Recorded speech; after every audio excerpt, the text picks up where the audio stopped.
Mary, Queen of the Angels. Today, St. Marians all over the world rejoice in a special way because Mary is our mother, our protector and guardian. She is the patroness of our school. St. Francis, the servant of God, had a special devotion for Mary of the Angels. He was the epitome of humility, poverty, charity, and both in avoiding evil and doing everything perfectly. St. Francis did penance and clad his body in sackcloth, subdued it, and made it obedient to the Spirit's bidding. Hence, he is the patron of all the Franciscan orders. As you know, our sisters belong to the Franciscan order. That is why it's the 150th year for their congregation, so we have FSMA written there. St. Francis had a small portion to pray to God. That place was very dear to him, which was known as Portionicula, which means small portion. In the chapel of St. Mary of the Angels, in the sanctuary, many found healing, comfort, and peace. So today, as we celebrate this feast, may Mary, our Mother, Mother of Christ, intercede for us to her beloved Son, and bless each one of us and our loved ones.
congregation.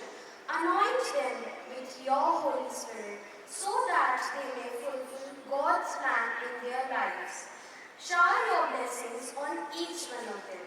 We also remember with gratitude all our founders and benefactors who toiled so tirelessly and selflessly for this institution.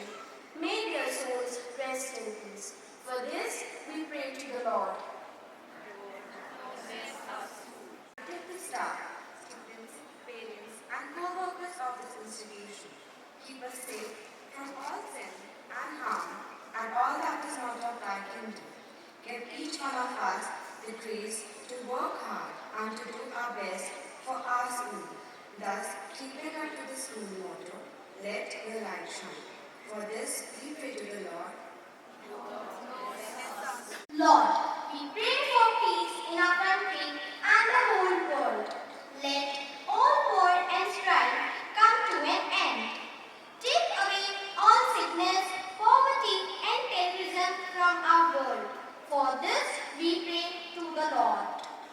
कई रत्न हैं जिनकी कीमत अनमोल है, किंतु कुछ रत्न ऐसे भी हैं जिनके तेजस्वी प्रकाश किरण के स्पर्श मात्र से कई हीरे बन गए और यह सिलसिला आज भी जारी है। ऐसे रत्नों को ईश्वर सृष्टि में अपनी विशेष योजना को पूर्ण करने के लिए भेजता है, जिन्हें हम संत कहते हैं। तो चलिए आज हम एक ऐसी कथा सुनते हैं और एक ऐसा जीवन दर्शन करते हैं जिसको सुनने के बाद आप परमात्मा की शक्ति और दया को अपने जीवन में हमेशा साथ साथ चलता हुआ महसूस करेंगे। एक तपस्विनी, एक सन्यासी, एक उपासक और एक महान सेविका जो जन कल्याण का प्रेरणा स्रोत बनी है। यह 150 वर्षों का गौरवान्वित सफर व संकल्पित सेवाओं का पूर्ण श्रेय सेंट मेरी ऑफ द एंजल्स की संस्थापिका मदर ऑफ द क्रॉस को जाता है, जिनका जन्म नाम मेरी कैरोलीन रूरांच था। आपका जन्म 11 मार्च 1833 को फ्रांस के ब्यूकेर शहर में हुआ। आप 6 भाई बहनों में सबसे बड़ी थी, इसलिए आपके कंधों पर बड़ी जिम्मेदारी थी। आपके पिता कप्तान पियर निकोलस रूरांच किंग लुइस 18वें द नाइट ऑफ ऑनर से सम्मानित थे। सन 1841 में एक विशेष यात्रा की शुरुआत हुई। मेरी कैरोलीन अपनी माँ के साथ आर्स की तीर्थ यात्रा पर गई। वहाँ संत पुरोहित जॉन मेरी ज्ञानी भीड़ के बीच चलते हुए मेरी और उनकी माता के ठीक सामने आकर खड़े हो गए और कहा, इस नीले रंग की पोशाक में जो बच्ची है इसकी अच्छे से परवरिश करें, क्योंकि ईश्वर के पास इसके लिए एक विशेष योजना है। पुरोहित की बात को सुनते ही कैरोलीन को एक शक्तिशाली कंपन महसूस हुआ।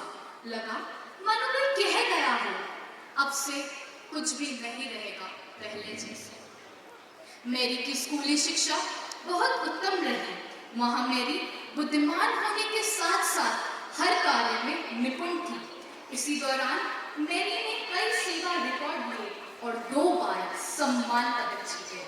पढ़ाई पूरी कर मेरी अपने घर वापस डेलोम्ब्रे लौट आई, जहाँ आपकी माँ की तबीयत नासाज रहती थी और पिता भी अपनी वृद्ध अवस्था के कारण खेती किसानी ठीक से नहीं कर पा रहे थे।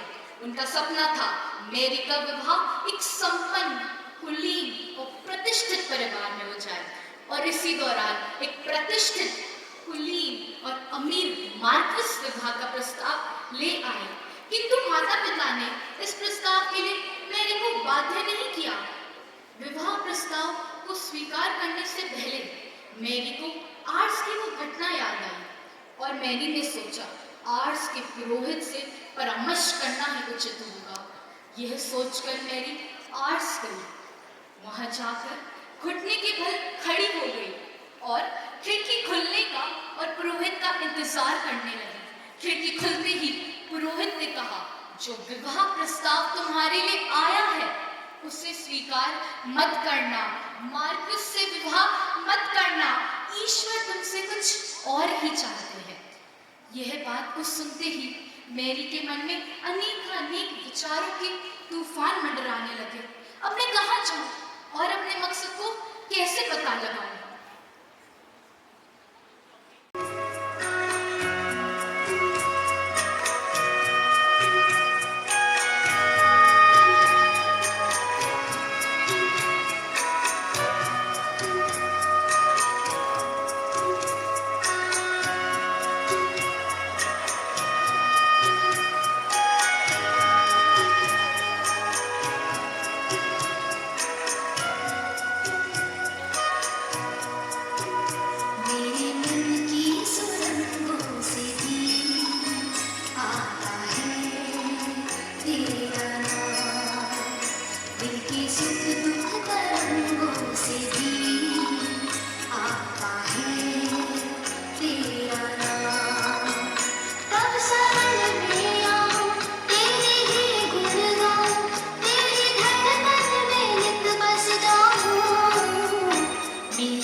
उनके लिए आदर्श बनी। मैरी अपने जीवन में यह सब बातों को सीखकर आगे बढ़ रही थी और धीरे धीरे मैरी की तबीयत बिगड़ने लगी और इस परिस्थिति में बीमारी ने घेरा कि मैरी को वापस अपने घर बेलोम्ब्रे लौटना पड़ा। परंतु मैरी ने हार नहीं मानी, पर इस बार आपके माता पिता आपके विचारों के ठीक विमुख खड़े हुए थे। किंतु मैरी के आगे बढ़ने का फैसला अटल था और उन्होंने द सिक्रमेंटाइन कॉन्वेंट में प्रवेश किया। इस मठ की धार्मिक सेवा का दायित्व फादर क्रिसोस्टम के पास था, जिनकी आध्यात्मिक उन्नति काफी हो चुकी थी। फादर ईश्वरीय प्रेरणा के अनुरूप एक अनोखा कॉन्वेंट खोलना चाहते थे और इस कॉन्वेंट की विशेषता होती यीशु और माता मरियम को सबसे ज्यादा प्यार और सम्मान मिले, जो अभी तक कहीं भी ना मिला हो। मैरी को ऐसा लगने लगा कि ईश्वर ने उसे त्याग ही दिया हो। यह सोचकर वह रुक गई। 30 दिसंबर 1859 को एक्स के कैपुचिन चैपल में मेरी कैरोलीन ने third order of saint Francis का पवित्र आध्यात्मिक पोशाक फादर क्रिसोस्टम से ग्रहण किया। कैरोलीन को मैरी ऑफ द क्रॉस का नया नाम दिया और कहा कि ईश्वर की योजना के समय का इंतजार करो और प्रभु से प्रार्थना करते रहो। और ब्यूकेर में आप एक संपूर्ण तपस्विनी का जीवन व्यतीत करने लगी। हर रात की मध्यरात्रि में आप चैपल में प्रार्थना करती, यहाँ तक कि कड़कती ठंड की रात में भी परमात्मा के चरणों में बैठकर यीशु की आराधना व उपासना करती। कैरोलीन हर परिस्थिति का सामना करके अपनी भक्ति को सफल बनाती।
उसमें एक ऐसे संगठन की जरूरत लगी जो युद्ध से हुए अनाथों को संभाल सके।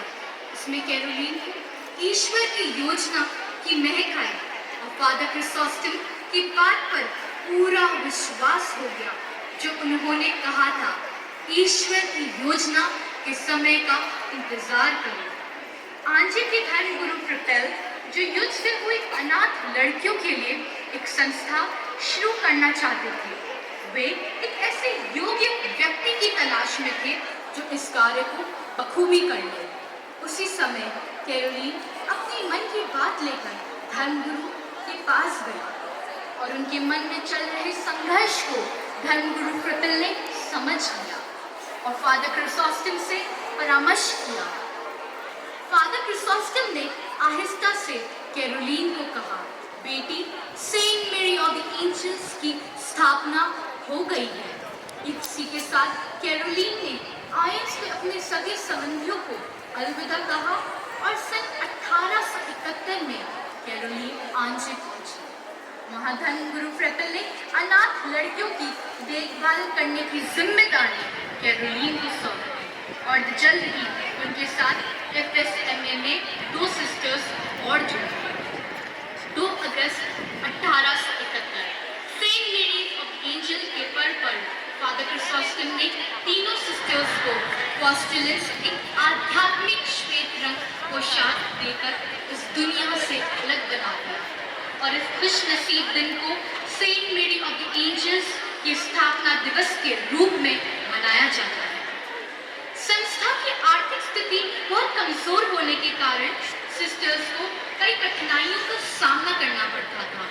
इसलिए मदर मेरी ऑफ द क्रॉस ने आर्थिक व्यवस्था को कुशलतापूर्वक आगे बढ़ाने के लिए एक बोर्डिंग विद्यालय का आरंभ किया, जिसमें आंजी के धनवान घरानों की बेटियां पढ़ सके और उससे जो धन अर्जित हो वो वर्तमान के अनाथ आश्रम और सिस्टर्स के जीवन यापन में मदद कर सके, जिससे सिस्टर्स को किसी के ऊपर आश्रित ना होना पड़े।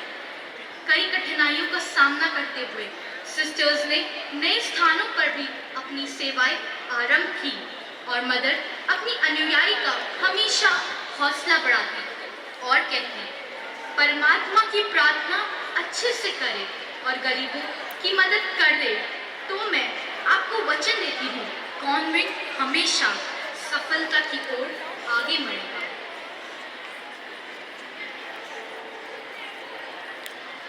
भारतीय बालिकाएं कुछ सेविका के रूप में एफएसएमए में शामिल हुई। इसी दौरान 1896 में 7 सिस्टर्स महू से अजमेर पहुंची और तभी से शुरू हुई saint Mary's convent school Ajmer की अविलंब यात्रा को सफलतापूर्वक जारी है।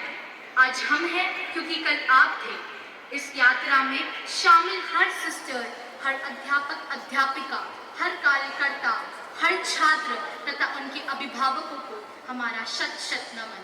एफएसएमए पर आप सभी की आशीषों के लिए हमारा हृदय से धन्यवाद।